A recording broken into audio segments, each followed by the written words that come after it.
What's going on? This is Johnny from the Hangout spot, Florida correspondent from the Boxing Voice, and I am here with lightweight title contender Joseph Adorno. Blessed Hands is in the building, Allentown, Puerto Rico. What's going on, champ?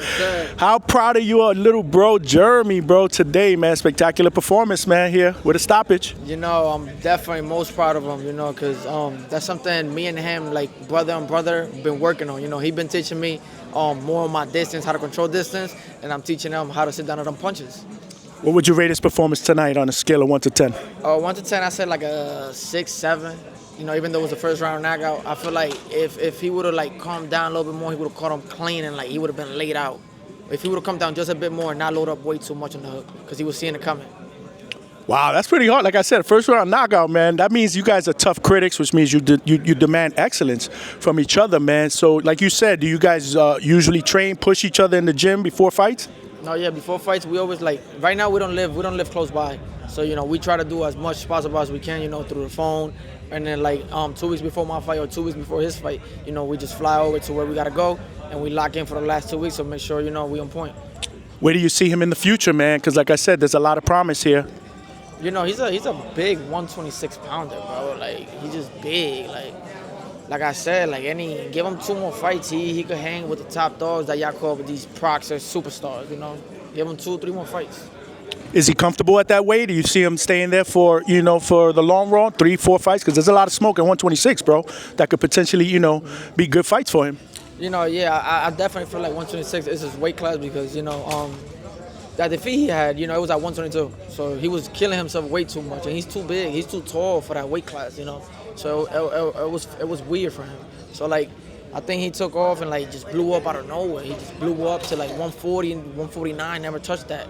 And then, you know, now his manpower, his body, it all like it's showing at 126. That's where he's been having all his knockouts at.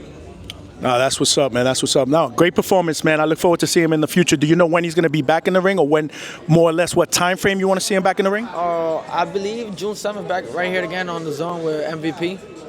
Due to the first round knockout, even though I said it was a thing. Need more work, bro. Yeah. So I believe June 7th he's back.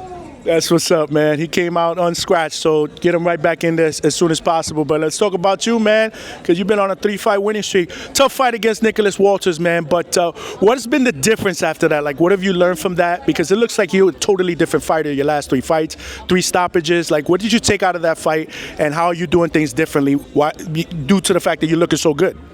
I mean, you know, just locking in with myself. Like I said, from every loss, it's not like if I don't learn something, then you know, it's a loss for real.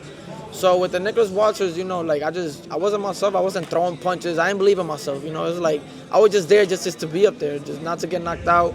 Let's see what I could do. But it didn't show like I wanted it. You know what I'm saying? Like, and even looking back at the fight, I didn't have that courage of wanting it. So, you know, just like. We had brother talks and stuff like that, you know, because that's the people we talk to. I don't talk to nobody else. It's my brothers. And, you know, they was like, yo, bro, like, you could be these top dogs. Look what you did to Ortiz. Look what you, 3-week notice fights and you doing this and that. Like just locking with yourself. Like, but, you know, sometimes it be hard because, like, you don't know who want good for you. You don't know who want bad for you. So it's like you there by yourself. And, you know, in the sport, you can't be a one-man thing. You know what I'm saying? You got to have a team. That's a real answer, man, because I don't think a lot of people realize how mentally stressful boxing is. Not just getting in the ring, but the business part of it as well. You know, so the fact that you were able to share that with me, I appreciate that. But, man, like I said, you've looked different, bro. You've looked different. Yeah, like, you know, just locked in, you know, worked more, like just not going crazy, rushing my shots, just throwing to throw, you know, just having a distance, know when to throw. Know that the first 3 rounds, every fighter is nice. Every fighter going to come out with their best things the first 3 rounds. Right. I'm fighting 8, 10, 12 rounds. So, you know what I'm saying? I can take my time, chill. You can't go out there and just look crazy, you know? So I'm just more maturing now, you know, because, like, my upcoming in the pros, it was just straight dogs. You fighting this one, you fighting this one. You know, I didn't have a career coming up in pro where you building me, you know? Like, this fighter going to make them work on the inside. This fighter going to make a box. I didn't have that. I just went straight to the big dogs. Let's see what I got to do. Well, I tell you, man, I love the new Adorno, man. I mean, again, you are making noise. You're looking really good. When do we expect to see you back in the ring, bro? June 19th, we back in the ring as the main event out in Wind Creek Casino, Pennsylvania, Bethlehem, PA. Okay. That's the main event for Puerto Rican weekend. Nice, bro. Nice. You have an opponent yet? I don't know his name, but I do know he's 18-2. He's 18-2 from Brazil. So that's what we're looking at right now. Are you hoping that the spectacular victory puts you in line for like maybe a title eliminator, one of the bigger names in the division? To be honest, I know my time is coming little by little, but I'm also realistic with myself. I know like I need at least couple big signature wins to get back in that level again. Talk about titles and this and that, but for sure, I mean, calls are coming in every day. We just got a call right now for a fight in California, but I mean they don't know I fight June 19th, but.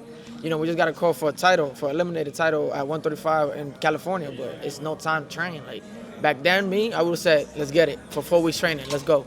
But now, there's no point of it. You know, I'm really trying to do right and do everything how it's supposed to be this time around. Man, like I said, from a maturity level, from what you've been through, you've been in there with some big names, you do seem very, very different, a lot more focused, bro. Like I said, I love the new Joseph Adorno. I can't wait to see you back in the ring. Before I let you go, though, I want to ask you, did you watch boxing this past weekend? I definitely did. Yo, I swear, I canceled everything just to watch boxing, bro. Like, it was like, nah, I can't go. I got to watch these fights. And So- I'm just there, like, bro, I could have went and just held my phone. Like, I could have been to the event, just hold the phone. But I mean, it just, like, style makes fight too. Like, you know, as a boxer, like, I understand that as a boxer. Fans probably don't understand it. But me as a boxer, I understand that, you know. Top Rank did a great matchmaking over there. You know, they always do great matchmaking. You know, so it was, of course, good fights in Top Rank on Sunday. But, you know, Canelo fight, if anything, Canelo, you have to cut the ring a little more, throw a little more too. Because, yes, the guy's boxing, but what you doing? That's a great point. I'm glad you brought that up. I was going to ask you that. Like, what do you think about that performance? We talking about Canelo. Oh, the guy's running too much, this and that. But you're Canelo, bro. Ain't you supposed to cut the ring off, stop him, throw shots, set him up, do this to do that, so you can stop running. So you know, there's two sides to everything. And then with the crazy card in New York, I just feel like it's too much hype boxers. Like it was hype boxers. Like all these good boxers when they fight each other. Remember, you don't want to get hit. You don't want to lose. So it's like if you would have had somebody else, Rug, that didn't care, like a veteran, they would have been better fights probably. Why? Because they don't care. Veterans don't care. They go in there, we're gonna fight, and I beat you or you beat me. But these guys, they don't want to lose. Look at Rolly. I didn't expect that fight from Rolly. Rolly's maintained his distance. Absolutely. Nobody expected Rolly to fight like that. He fought a disciplined fight, which he wasn't 12 reckless, rounds. was patient. Even when he dropped Ryan, was still patient. And me and Rolly got beat, but when credits due, bro. When credits due. Ryan didn't know what to do because he was expecting the old Rolly. And Rolly just sat down, wait for him, and got him.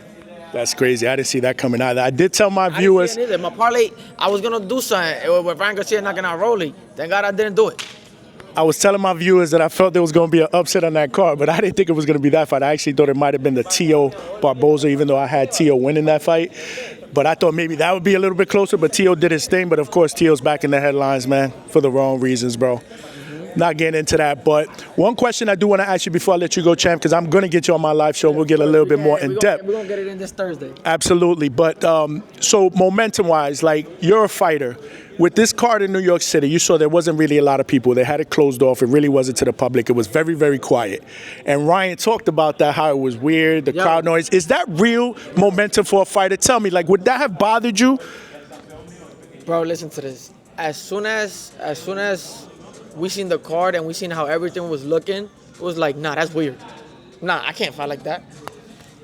In a boxing match, imagine, in a boxing match, there's people that know about boxing in this field. So it's like, there's no fans there. There's nothing. You hear people just talking junk about this. Oh, he can't fight. You're hearing it. That it's like a sparring match. Like you don't take it serious. Like you seen them up there. They probably felt weird themselves too. Like they probably felt weird. I know probably people was like, thank God I didn't fight there, because it was weird. Like I don't know. It was weird. They all looked like it was sparring. It's like they didn't want to do too much. They didn't want to do too much. People say, oh, that was staged. It's not staged. It's just styles make fights. And then you got Devin Haney. Yes, Devin Haney was like boxing and this and that. But you got to understand, like, you got a guy, Jose Ramirez on top of him and throwing punches and punches and punches. That's not Devin's fight. That's not Devin's fight. He's not going to fight that never. But people, fans don't see it like that. Boxers, we see it like that. That's why I wanted to get you. Yes, it was. That's why I wanted to get your perspective, because I'm a fan. I'm a fan. It was. As a fan, yes, it was. As a fan, I would not want to watch that. As a fan, I would have been in there. I would have been in the middle of the ring, like telling all of them, let's bang it out. Either me or you, let's get it. I love your energy, bro. No, I'm looking forward to getting you on the Hangout spot live. But man, Blessed Hands right now is preaching. I'm here with, again, 135-pound contender, baby, title contender Joseph Adorno, who's making his return to the ring in June. 15 on the WBA too. Don't forget that. Oh, we're gonna talk about it. We're gonna talk about it. They squeezed us in the top 15 in WBA. We're gonna talk about that, man. No, I appreciate your time, brother. All right, no, thank you. No, thank you.